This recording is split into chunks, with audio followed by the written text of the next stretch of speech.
verses 8 through 17 of chapter 9, boils. I don't know, anybody ever had a boil? Oh, that is not a comfortable, especially if you get it in the wrong place. It is not y'all know what I'm talking about. I ain't got to explain all that. Verses 18 through 35, then you had a plague of the hail. Not just ordinary hail. You could probably, now I've seen some hail where they done broke windshields. That'd be that thick and bad. But we're talking about not only hail, but fiery hail. It's going to hit and burn. Then chapter 10, you got locusts. Now locusts are some bad. They eat up everything. Anything in their path.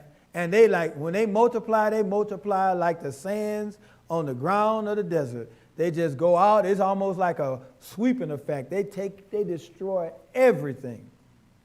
And then there was darkness. By that time, he said, okay, I'm not coming back no. This is my last one. You don't let us go, firstborn. They're going to go. So, they're going to pray to the gods, or they ain't going to do nothing to us. They ain't going to kill our firstborn. So God tells them, hey, look, brings us up to verse chapter 12. It tells them, hey, look, here's what you need to do. You need to put the blood over the lamppost so that when the death angel come through, he'll pass over. And know that you are covered, and he will pass me over. That's what we're getting into tonight.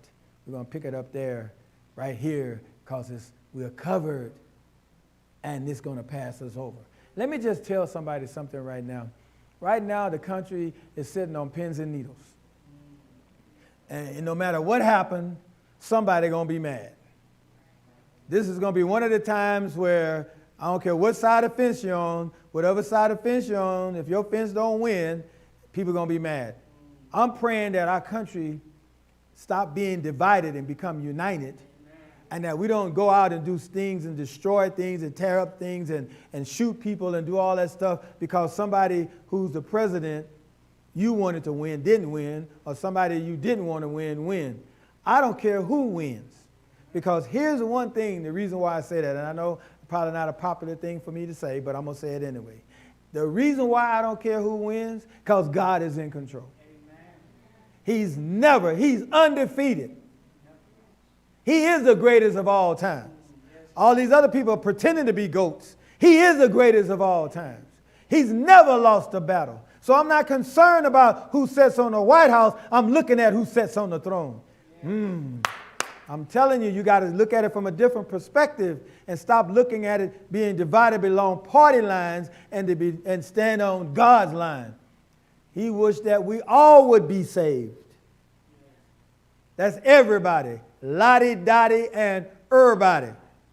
Not just Republicans, not just Democrats, not just liberals, not just Tea Party. He said, I wish that all would be saved. And that's the thing that we got to start working on and stop looking at it. Hey, I understand you may be a little upset. Some of you may be really upset. But you need to be praising God and praying, because the best way to get our country back in line is on our knees, not with our mouth. I mean, we can proclaim. Let me change that. Bad mouthing. We need to get on our knees, because that's the way to unify. Because we as a church need to be the focal point of leading our country back to the center. And we are not doing that. The church is more divided now than ever was before. We're divided on party lines. And we're supposed to be the body of Christ. I don't believe where in the body of Christ it said Republican, Democrat, anything. It said we're the body of Christ. Christ is not a Republican or a Democrat.